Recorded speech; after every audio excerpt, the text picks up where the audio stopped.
അപ്പോൾ ഞാൻ നിങ്ങൾക്ക് ഈ ഒരു ബൈക്കിൻ്റെ പവർ ഡെലിവറി ഒന്ന് കാണിച്ചു തരാം. യൂണിക്കോൺ വാങ്ങുന്ന ഓഡിയൻസിന് വേണ്ടത് സിംപ്ലിസിറ്റിയാണ് എന്നൊരു ചിന്താഗതി ഹോണ്ടയ്ക്കുണ്ട്. ഈ ഒരു സസ്പെൻഷനും എഞ്ചിൻ റിഫൈൻമെൻറ്റുമാണ് യൂണിക്കോണിൻ്റെ മെയിൻ സ്ട്രെങ്ത് എന്ന് നമുക്ക് പറയാം. നമുക്ക് തോന്നിയ കുറച്ച് നെഗറ്റീവ്സിലേക്ക് നോക്കുകയാണെങ്കിൽ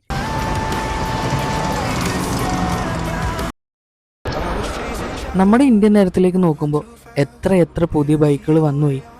ഓരോ മാസവും പുതിയ ഫീച്ചറുകളും സ്പോർട്ടി ഡിസൈനുമായി കമ്പനികൾ മത്സരിക്കുമ്പോൾ ഒരു മാറ്റവും ഇല്ലാതെ എന്താ പറയുക, ഒരേ ഗാംഭീര്യത്തോടെ ഇന്നും തലയുയർത്തി നിൽക്കുന്ന ഒരു പേരുണ്ട്. 10 വർഷം മുമ്പുള്ള അതേ ലുക്ക്, അതേ ഫീല്. നമ്മുടെ ദൈനംദിന ആവശ്യങ്ങൾക്ക് ആ ഒരു യാത്രകൾക്ക് പറ്റിയൊരു മികച്ചൊരു ഓപ്ഷനാണ് ഈ ഒരു ബൈക്ക്.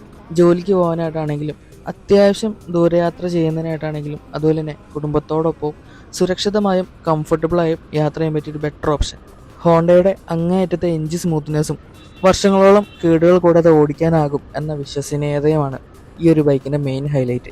പുതിയ 160cc എഞ്ചിനായിട്ട് എത്തുന്ന ഈ ഒരു ബൈക്കിൻ്റെ വിശേഷങ്ങളിലേക്കാണ് നമ്മളിന്ന് കടന്നു പോകുന്നത്.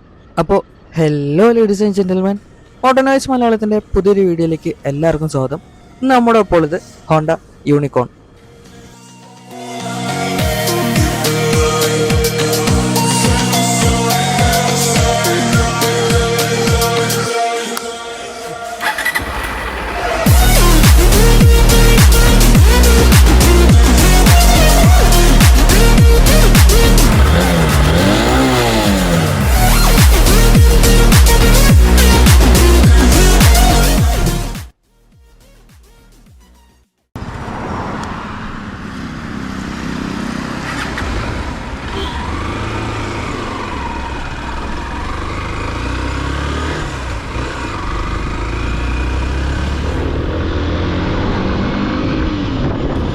കുറഞ്ഞ മെയിൻ്റനൻസ്, മികച്ച മൈലേജ്, പിന്നെ കാലം എത്ര കഴിഞ്ഞാലും കുറയാത്ത റീസെയിൽ വാല്യൂ, ഇതൊക്കെയാണ് യൂണിക്കോണിനെ ഇന്നും ഒരു സേഫ് ഇൻവെസ്റ്റ്മെൻ്റ് ആക്കി മാറ്റുന്നത്. അമിതമായ ഷോ ഓഫുകളൊന്നും ഇല്ലെങ്കിലും വിശ്വസ്തയുടെ കാര്യത്തിൽ ഇവൻ പുലിയാണ്. ഒരു ടൈംലെസ് ആൻഡ് കൺസർവേറ്റീവ് ഡിസൈൻ എന്ന് വേണമെങ്കിൽ നമുക്ക് ഈ ഒരു ബൈക്കിൻ്റെ ഡിസൈനെ വിശേഷിപ്പിക്കാം. വലിയ മാറ്റങ്ങളില്ലാതെ വർഷങ്ങളായി തുടരുന്ന ഒരു ഡിസൈനാണ് ഈ ഒരു ബൈക്കിൻ്റേത്. ട്രെൻഡുകൾക്ക് പിന്നാലെ പോകാതെ മാന്യവും ലളിതവുമായ ലുക്ക് ഇഷ്ടപ്പെടുന്നവരെയാണ് ഈ ഒരു ബൈക്ക് കൂടുതലും ആകർഷിക്കുന്നത്. ബൈക്കിൻ്റെ എർഗണോമിക്സിലേക്ക് നോക്കുകയാണെങ്കിൽ റൈഡർക്ക് നേരെ ഇരുന്ന് ഓടിക്കാൻ കഴിയുന്ന അപ്രൈറ്റ് റൈഡിംഗ് പോസ്റ്റർ രീതിയിലാണ് ഇതിൻ്റെ ഹാൻഡിൽ ബാറും സീറ്റും സെറ്റ് ചെയ്തിരിക്കുന്നത്. ഇത് ദീർഘദൂര യാത്രകൾക്കൊക്കെ വളരെയധികം അനുയോജ്യമായിരിക്കും. 139 കിലോയാണ് ബൈക്കിൻ്റെ വെയിറ്റ് വരുന്നത്. അതുപോലെ തന്നെ 798 mm ആണ് ബൈക്കിൻ്റെ സീറ്റ് ഹൈറ്റ് വരുന്നത്. അത്യാവശ്യം ആവറേജ് ഹൈറ്റുള്ള ഏതൊരു വ്യക്തിക്കും ഈ ഒരു ബൈക്കിനെ നിഷ്പ്രയാസം ഹാൻഡിൽ ചെയ്യാൻ കഴിയും. ക്രോം ഫിനിഷിങ്ങുള്ള ഫ്രണ്ട് വൈസറും മസ്കുലാറായ ഫ്യൂൽ ടാങ്കും ബൈക്കിന് ഒരു പ്രീമിയം ഫീൽ നൽകുന്നുണ്ട്. 13 ലിറ്ററാണ് ബൈക്കിൻ്റെ ഫ്യൂൽ ടാങ്ക് കപ്പാസിറ്റി വരുന്നത്. അതുപോലെ തന്നെ 50-നും 60-നും ഇടയ്ക്കൊക്കെ ആയിട്ട് ഈ ഒരു ബൈക്കിന് മൈലേജും കിട്ടുന്നുണ്ട്. ഒപ്പം ഹോണ്ടയുടെ മികച്ച പ്ലാസ്റ്റിക് ഫിനിഷിങ്ങും ഫിറ്റ് ആൻഡ് ഫിനിഷിങ്ങും ഈ ഒരു ബൈക്കിനുണ്ട്. പുതിയ മോഡലിലെ യൂണിക്കോണിലേക്ക് നോക്കുമ്പോൾ LED ഹെഡ്ലാമ്പ്സും DRLും ബൈക്കിന് വരുന്നുണ്ട്.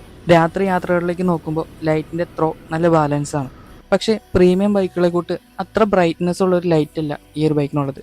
സിറ്റി യൂസിനൊക്കെ അടിപൊളിയാണ്. പക്ഷേ എക്സ്ട്രീം ഡാർക്ക് കണ്ടീഷനിലേക്ക് പോകുമ്പോൾ എക്സ്ട്രാ ഓക്സിലറി ലൈറ്റൊക്കെ വേണ്ടി വന്നേക്കാം. ബൈക്കിൻ്റെ മീറ്റർ കൺസോളിലേക്ക് നോക്കുമ്പോൾ ഒരു ഡിജിറ്റൽ ഡിസ്പ്ലേ നമുക്ക് കാണാൻ കഴിയും. ഫസ്റ്റ് ലുക്കിൽ തന്നെ മനസ്സിലാവും ഹോണ്ട ഇവിടെ ഒരു ഫുൾ ഡിജിറ്റൽ എക്സ്പെരിമെൻ്റ് ഒന്നും ചെയ്തിട്ടില്ല. ഇതും സ്റ്റിൽ സെമി ഡിജിറ്റൽ കൺസോളാണ്. കാരണം യൂണിക്കോൺ വാങ്ങുന്ന ഓഡിയൻസിന് വേണ്ടത് സിംപ്ലിസിറ്റിയാണ് എന്നൊരു ചിന്താഗതി ഹോണ്ടയ്ക്കുണ്ട്. Gear position indicator, speed, odometer, trip meter, fuel level, അതുപോലെ തന്നെ ഒരു സൈഡ് സ്റ്റാൻഡ് ഇൻഡിക്കേഷൻ കൂടി നമുക്ക് ഈ ഒരു മീറ്ററിൽ കാണാം. അത്യാവശ്യം പ്രായമുള്ള ഒരാളാണെങ്കിലും ഈ ഒരു മീറ്ററിലേക്ക് നോക്കുമ്പോൾ തന്നെ കാര്യങ്ങളൊക്കെ എന്താണെന്നുള്ളത് പെട്ടെന്ന് മനസ്സിലാവും. ഡെയിലി യൂസിന് വേണ്ടതെല്ലാം ഈ ഒരു മീറ്ററിൽ നമുക്ക് കാണാൻ കഴിയും. കൺഫ്യൂഷൻ ഇല്ല, ഡിസ്ട്രാക്ഷൻ ഇല്ല, സ്ട്രെയിറ്റ് ഫോർവേഡ് ഇൻഫർമേഷൻ മാത്രം. അത്യാവശ്യം വൈഡ് ആയിട്ടുള്ള ഒരു സിംഗിൾ പീസ് ലോങ് സീറ്റാണ് ബൈക്കിനുള്ളത്. കുഷണിങ് ഒക്കെ വെൽ ബാലൻസ്ഡ് ആണെന്ന് പറയാം. അത്ര സോഫ്റ്റും അല്ല, എന്നാൽ അത്ര ഹാർഡും അല്ല. റൈഡറിനും പില്ലനും ഒരു ഈക്വൽ കംഫർട്ട് ഈ ഒരു സീറ്റിൽ നമുക്ക് കിട്ടുന്നുണ്ട്. എസ്പെഷ്യലി ഡെയിലി കമ്മ്യൂട്ടിങ്ങിനും വീക്കെൻഡ് റൈഡേഴ്സിനും ഇത് പെർഫെക്റ്റ് ആണ്. കംപ്ലീറ്റ്ലി കംഫർട്ട് ഓറിയൻറ്റഡ് ആയിട്ടുള്ള ഒരു സസ്പെൻഷനാണ് ബൈക്കിനുള്ളത്. ഫ്രണ്ടിൽ ടെലിസ്കോപ്പിക് ഫോക്സും റെയർ സൈഡിൽ മോണോഷോക്ക് സെറ്റപ്പുമാണ് കമ്പനി കൊടുത്തിരിക്കുന്നത്. റോഡിലെ ചെറിയ വീഡിയോകളൊക്കെ വളരെ ഈസി ആയിട്ട് ഇത് ഒബ്സർവ് ചെയ്യുന്നുണ്ട്. നമ്മുടെ കേരളത്തിലെ റോഡുകളെ പോലെ ഒരു മിക്സഡ് കണ്ടീഷനിൽ റൈഡ് ചെയ്താൽ മാത്രമേ ഈ ഒരു സസ്പെൻഷൻ്റെ വാല്യൂ നമുക്ക് മനസ്സിലാവത്തുള്ളൂ. പിന്നെ ഒരു കാര്യം സ്ട്രൈറ്റ് ആയിട്ട് പറയാം, ഇത് സ്പോർട്ടി സ്റ്റിഫ് സസ്പെൻഷൻ അല്ല. അഗ്രസീവ് റൈഡിംഗ് ഒക്കെ എക്സ്പെക്ട് ചെയ്യുന്നവർക്ക് ഇത് കുറച്ച് ബോറിംഗ് ആയിട്ടൊക്കെ തോന്നിയേക്കാം. കാരണം ഇത് കംപ്ലീറ്റ്ലി കംഫർട്ട് ഓറിയൻറ്റഡ് ആയിട്ടുള്ളൊരു സസ്പെൻഷനാണ്. ഈ ഒരു സസ്പെൻഷനും എഞ്ചിൻ റിഫൈൻമെൻറ്റുമാണ് യൂണിക്കോണിൻ്റെ മെയിൻ സ്ട്രെങ്ത് എന്ന് നമുക്ക് പറയാം. ബൈക്കിൻ്റെ പവർ ഫിഗേഴ്സിൻ്റെ ഭാഗത്തായിട്ട് നോക്കുകയാണെങ്കിൽ 162.71cc single cylinder 4 stroke air cooled SI എഞ്ചിനാണ് ഈ ഒരു ബൈക്കിന് ജീവൻ കൊടുക്കുന്നത്. ഇത് 13 bhp 7500 RPM-ലും 14.58 Nm ടോർക്ക് 5250 RPM-ലാണ് ഉൽപ്പാദിപ്പിക്കുന്നത്.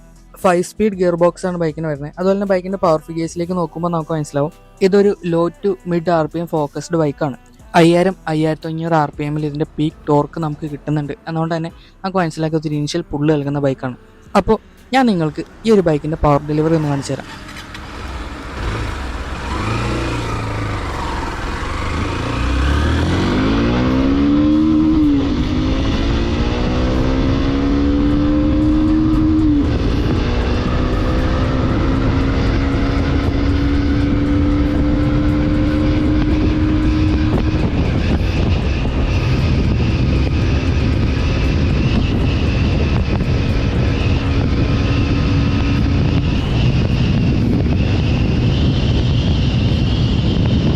ബൈക്കിനെ ടോപ്പ് സ്പീഡിലേക്ക് പുഷ് ചെയ്യുന്നത് വളരെ ഡേഞ്ചറസ് ആയ കാര്യമാണ്. ഇതൊന്നും ആരും അനുകരിക്കാതിരിക്കുക. ഒരു 3000 മുതൽ 6000 RPM വരെയാണ് ഈ ഒരു ബൈക്കിൻ്റെ സ്വീറ്റ് സ്പോട്ട് എന്ന് നമുക്ക് പറയാം. ഈ ഒരു റേഞ്ചിൽ ബൈക്കിൻ്റെ ആ ഒരു സ്മൂത്ത്നെസ്സും കംഫർട്ടും മാക്സിമം നമുക്ക് ഫീൽ ചെയ്യുന്നുണ്ട്. ഒരു 7000 RPM മുകളിലേക്കൊക്കെ എഞ്ചിൻ നന്നായിട്ട് സ്ട്രെയിൻ ചെയ്യുന്നുണ്ട്. ബേസിക്കലി റെവ് ചെയ്ത് കഴിഞ്ഞാൽ സ്പീഡ് കിട്ടത്തില്ല, സൗണ്ട് മാത്രം കൂടും. ബ്രേക്കിങ്ങിൻ്റെ ഭാഗത്തോട്ട് നോക്കുമ്പോൾ ഫ്രണ്ടിൽ 240 mm ഡിസ്ക് ബ്രേക്കുകളും റിയർ സൈഡിൽ 130 mm ഡ്രം ബ്രേക്കുകളാണ് കൊടുത്തിരിക്കുന്നത്. കൂടാതെ സിംഗിൾ ചാനൽ ABS-ന്റെ സപ്പോർട്ടും ബൈക്കിനുണ്ട്. ബ്രേക്കിങ്ങിന്റെ ഭാഗത്തായിട്ട് അത്യാവശ്യം ബേസിക് ആയിട്ടുള്ള കാര്യങ്ങൾ കമ്പനി കൊടുത്തിട്ടുണ്ട്. പക്ഷേ ഇത് അഗ്രസീവ് ആയിട്ടുള്ളൊരു ബ്രേക്കിംഗ് സെറ്റപ്പ് അല്ല. ABS പെർഫോമൻസ് ഡീസൻ്റ് ആണ്. ഫ്രണ്ട് ബ്രേക്ക് ഹാർഡായി പിടിച്ചാലും വീല് ലോക്ക് ആവാതെ ഇത് കൺട്രോൾ മെയിൻറ്റെയിൻ ചെയ്യാനായിട്ട് ഹെൽപ്പ് ചെയ്യും. വെറ്റ് റോഡുകളിലൊക്കെയാണ് ഇത് കൂടുതൽ യൂസ്ഫുൾ ആവുന്നത്. യൂഷ്വൽ കമ്മ്യൂട്ടർ സെറ്റപ്പ് പോലെ തന്നെ ഈ ഒരു ബൈക്കിലും ഫ്രണ്ട് ബ്രേക്കിനാണ് നമ്മൾ കൂടുതലും ഡിപ്പെൻഡ് ചെയ്യേണ്ടത്. ഹൈ RPM-ൽ സ്റ്റെബിലിറ്റി ഓക്കെയാണ്, പക്ഷേ ഒരു പെർഫോമൻസ് ഓറിയൻറ്റഡ് ബൈക്ക് പോലത്തെ ഒരു സ്റ്റോപ്പിംഗ് പവർ ഒന്നും ഈ ഒരു ബൈക്കിനില്ല. സോ ഈ ഒരു ബൈക്കിൽ സ്പീഡ് ബിൽഡ് ചെയ്യുന്നവർ ആ ഒരു ബ്രേക്കിംഗ് ഡിസ്റ്റൻസ് എപ്പോഴും ശ്രദ്ധിക്കണം. ഈ ഒരു ബൈക്കിൽ നമുക്ക് തോന്നിയ കുറച്ച് നെഗറ്റീവ്സിലേക്ക് നോക്കുകയാണെങ്കിൽ ഗിയർ ബോക്സ് അത്ര സ്മൂത്ത് അല്ലാത്ത പോലെ ഫീൽ ചെയ്യുന്നുണ്ട്. ഫോൾസ് ന്യൂട്രിങ് ഇടയ്ക്ക് കിട്ടുന്നുണ്ട്. ട്രാഫിക്കിലൊക്കെ റൈഡ് ചെയ്യുമ്പോൾ വളരെ ഇറിറ്റേറ്റിംഗ് ആയിട്ട് തോന്നിയേക്കാം. വണ്ടി ഇടയ്ക്ക് ഓഫായി പോകുന്ന ഒരു പ്രശ്നം, അതായത് BS6 മോഡലുകൾ വന്നതിന് ശേഷം ട്രാഫിക്കിലും മറ്റും വണ്ടി ഐഡിലിങ്ങിൽ കിടക്കുമ്പോൾ പെട്ടെന്ന് ഓഫായി പോകും. കോൾഡ് സ്റ്റാർട്ട് ഇഷ്യൂ എന്നും വിളിക്കാറുണ്ട്. വണ്ടി ഇപ്പോൾ രാവിലെ എടുത്തു കഴിഞ്ഞിട്ട് കുറച്ച് നേരം കഴിഞ്ഞേ വണ്ടിയുടെ ആ ഒരു കറക്റ്റ് സ്റ്റെബിലിറ്റിയിലേക്ക് കിട്ടത്തുള്ളൂ. ടയറിൻ്റെ വലുപ്പം, അതായത് മറ്റ് 160cc വണ്ടികളൊക്കെ വെച്ച് നോക്കുമ്പോൾ യൂണിക്കോണിൻ്റെ ടയറുകൾക്ക് വണ്ണം കുറവാണ്.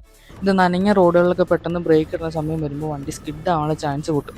തുരുമ്പ് പിടിക്കുന്ന പ്രശ്നം കുറേ പേര് പറയുന്നുണ്ട്. അതായത് ഹോണ്ടയുടെ ആ ഒരു പഴയ ക്വാളിറ്റി ഇപ്പോൾ ബോഡി പാർട്ടുകൾ കിട്ടുന്നില്ല എന്നൊരു പരാതി. പ്രത്യേകിച്ച് സൈലൻസറിൻ്റെ കവർ, സാരി ഗാർഡ്, സിംഗം തുടങ്ങിയ ഭാഗത്തൊക്കെ പെട്ടെന്ന് തുരുമ്പ് പിടിക്കുന്ന പോലെയൊക്കെ. പിന്നെ നമ്മൾ പറഞ്ഞു പോയ ആ ഒരു ഹെഡ്ലൈറ്റിൻ്റെ ബ്രേക്കിങ്ങിൻ്റെ ഒരു പോരായ്മ. കൊച്ചിയിൽ ഈ ഒരു ബൈക്കിൻ്റെ ഓൺ റോഡ് പ്രൈസ് വരുന്നത് ഏകദേശം 1.42-നും 1.49 ലക്ഷത്തിനും ഇടയ്ക്കൊക്കെ ആയിട്ടാണ്. അപ്പോൾ ഈ ഒരു റേറ്റ് കൊടുക്കുന്ന സമയത്ത് ഇതിൻ്റെ ബ്രേക്കിംഗ് കുറച്ചുകൂടെ ഇമ്പ്രൂവ് ചെയ്യാൻ പാടില്ലായിരുന്നോ എന്നൊരു ചിന്താഗതി എനിക്കുണ്ട്. ആരൊക്കെയാണ് ഹോണ്ട യൂണിക്കോൺ എടുക്കേണ്ടത്? ഡെയിലി കമ്മ്യൂട്ടിങ് ചെയ്യുന്നവർക്ക്, ദിവസം ഒരു 40 മുതൽ 60 കിലോമീറ്റർ വരെ തിരക്കേറിയ റോഡുകളിലൂടെയൊക്കെ യാത്ര ചെയ്യുന്നവർക്കുള്ളൊരു ബെറ്റർ ഓപ്ഷനാണ് ഈ ഒരു ബൈക്ക്. ഇതിൻ്റെ റിലാക്സിങ് ആയിട്ടുള്ളൊരു സീറ്റിംഗ് പൊസിഷനും സ്മൂത്ത് എഞ്ചിനും ദീർഘനേരം വണ്ടി ഓടിച്ചാലും ഒരു ക്ഷീണം ഉണ്ടാകത്തില്ല. ഫാമിലി ആയിട്ട് യാത്ര ചെയ്യാൻ പറ്റിയ ഒരു ബൈക്ക് നോക്കുന്നവർക്ക് ഈ ഒരു ബൈക്കിൻ്റെ ഏറ്റവും വലിയ പ്രത്യേകതയും ഇത് തന്നെയാണ്. വളരെ നീളമുള്ളതും വീതിയുള്ള ഒരു സീറ്റാണ് ബൈക്കിനുള്ളത്. എന്നതുകൊണ്ട് തന്നെ വീട്ടിലെ മുതിർന്നവർക്കും കുട്ടികൾക്കൊക്കെ സുഖമായിട്ട് ഇരിക്കാൻ കഴിയും. ലോ മെയിൻ്റെനൻസ് ആഗ്രഹിക്കുന്നവർക്ക് ഹോണ്ടയുടെ എഞ്ചിൻ്റെ റിലയബിലിറ്റിനെ കുറിച്ച് ഞാൻ പറയണ്ടല്ലോ. കൃത്യസമയത്ത് ഈ ഒരു ബൈക്ക് സർവീസ് ചെയ്ത് കൊണ്ടു നടന്നു കഴിഞ്ഞാൽ കാര്യമായ പണച്ചിലവൊന്നും ഇല്ലാതെ വർഷങ്ങളോളം ഈ ഒരു ബൈക്ക് നമുക്ക് ഉപയോഗിക്കാം. കൂടാതെ എനിക്ക് നിങ്ങളുടെ അടുത്ത് പറയാനുള്ളൊരു കാര്യം എന്താണെന്ന് വെച്ച് കഴിഞ്ഞാൽ, നമ്മളിപ്പോൾ റിവ്യൂ ചെയ്യുന്ന ഒരു ബൈക്ക്, അത് ഏതൊരു ബൈക്കും ആയിക്കോട്ടെ, അതിൻ്റെ ധാരാളം യൂണിറ്റുകൾ മാർക്കറ്റിലുണ്ടാവും. ഇതുപോലെ ഒരു ബൈക്കിൻ്റെ തന്നെ ഒന്നിലധികം യൂണിറ്റ് റൈഡ് ചെയ്തതിന് ശേഷമുള്ള ഒരു എക്സ്പീരിയൻസ് ആയിരിക്കത്തില്ല ആ ഒരു വീഡിയോയിലൂടെ ഞാൻ നിങ്ങളിലേക്ക് ഷെയർ ചെയ്യുന്നത്. നമ്മൾ റൈഡ് ചെയ്യുന്ന ബൈക്ക്, ആ ഒരു ബൈക്കിൽ നിന്നും നമുക്ക് കിട്ടിയ എക്സ്പീരിയൻസിനോടൊപ്പം ബൈക്കിൻ്റെ ഓണറിൻ്റെ ഫീഡ്ബാക്കും കൂട്ടിച്ചേർത്തൊരു വീഡിയോ ആയിരിക്കും ഞാൻ നിങ്ങളിലേക്ക് ഷെയർ ചെയ്യുന്നത്. സോ ഞാൻ പറഞ്ഞു വന്നതെന്ന് വെച്ച് കഴിഞ്ഞാൽ, നമ്മൾ റിവ്യൂ ചെയ്യുന്ന ഒരു വണ്ടി, ആ ഒരു വണ്ടി നിങ്ങൾ ഓൺ ചെയ്യുന്നതാണ് അല്ലെങ്കിൽ ആ ഒരു വണ്ടി നിങ്ങൾ റൈഡ് ചെയ്തിട്ടുള്ളതാണ് എന്നുണ്ടെങ്കിൽ നിങ്ങളുടെ അഭിപ്രായങ്ങൾ കൂടി കമൻറ്റ് ബോക്സിൽ ഷെയർ ചെയ്യുക. അത് ആ ഒരു വണ്ടി ഓൺ ചെയ്യാൻ ആഗ്രഹിക്കുന്നവർക്ക് വളരെയധികം ഉപകാരപ്പെടും. അങ്ങനെ നമുക്ക് നമ്മുടെ കമൻറ്റ് ബോക്സിനെ വളരെ പ്രൊഡക്റ്റീവായിട്ട് യൂസ് ചെയ്യാനും പറ്റും. ഹോണ്ട യൂണിക്കോണിൻ്റെ വിശേഷങ്ങൾ ഇവിടെ കൊണ്ട് അവസാനിക്കുകയാണ്. വീഡിയോ ഇഷ്ടപ്പെട്ടിട്ടുണ്ട് എന്നുണ്ടെങ്കിൽ നമ്മളൊന്ന് സപ്പോർട്ട് ചെയ്യുക, വീഡിയോ ഒന്ന് ലൈക്ക് ചെയ്യുക, ചാനലൊന്ന് സബ്സ്ക്രൈബ് ചെയ്യുക, വീഡിയോ ഫ്രണ്ട്സിലേക്കൊക്കെ ഒന്ന് അയച്ചു കൊടുക്കുക. അപ്പോൾ പുതിയൊരു വീഡിയോയിൽ കണ്ടുമുട്ടുന്നവരേക്കും this is Vishal Vijayan signing off for motor noise Malayalam.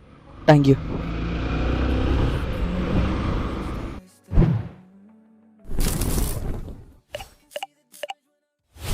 എന്റെ കൂട്ടുകാരന്മാര് മാത്രം എന്താണ് ഇങ്ങനെ ഒരു കഴിവുമില്ല.